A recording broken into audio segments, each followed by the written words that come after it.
asalaamaaleykum waa daara ji ñu ngi nuyu ñëpp di ziar ñëpp di leen bàyyiloo xel bu baax a baax ndax président Tanzanie muy kilifa njiitu réew si réew Afrique yi nee na dafa def discours te bëgg a xamal askan bi ak waa àdduna leen mbiru corona bi kat nañ ci teey ndax am nay tàppale ndax moom OMS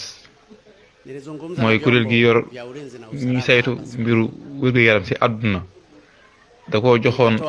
ay test maanaam yi muy yor a jëfandikoo pour tester nit ñi ba xam am nañ corona wala am ñu corona nee na mu xool test yooyu jumtukaay yooyu fu ko waa kër docteur defee rek dañuy gis nit ñi dañuy positif dañuy amee feebar bi rek nee na daal mu ne nañ def taxaw seetlu ndax moom ba mu xam-xam bu mag la chimiste la mooy léegi daal nañ def contre expertise léegi nañ jël jumtukaay yi jël ay yeneen bàyyi ma mu jël ay xar ay bëy ak iwlu oto def ci test bi mu xool ni bëy yi amee nañ coronavirus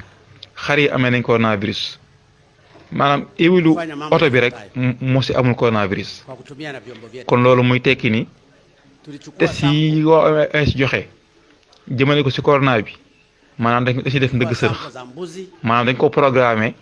mu positif ba pare moo tax boo ko defee si nit mu wane ni dafa amee corona soo ko defee si bëy mu wane ni dafa amee corona soo ko defee si kar mu defee dafa am corona kon corona bi ñëpp xam ni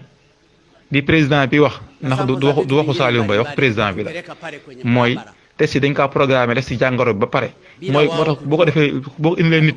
faaw mu positif boo ko indilee bàyyi ma faaw mu positif kon loolu mooy feer bi tubaab bi OMS dañ ko yaatal si Afrique ba ko sol nit ñi pour ñu am ko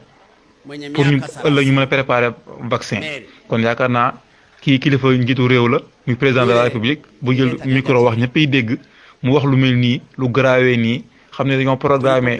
test yi di def si feebar bi ba boo joxe bàyyi ma te testé bàyyi ma mu amee coronavirus boo ko testé doomu aadama mu amee coronavirus kon di yaakaar naa képp ku doomu aadama nga koo xam ne mooy tappale yi ñu yàgg wax ni moo am si corona bi rek moo feeñati te ki ko wax kilifa la muy président Tanzanie na si ñëpp bàyyi xel wasalaam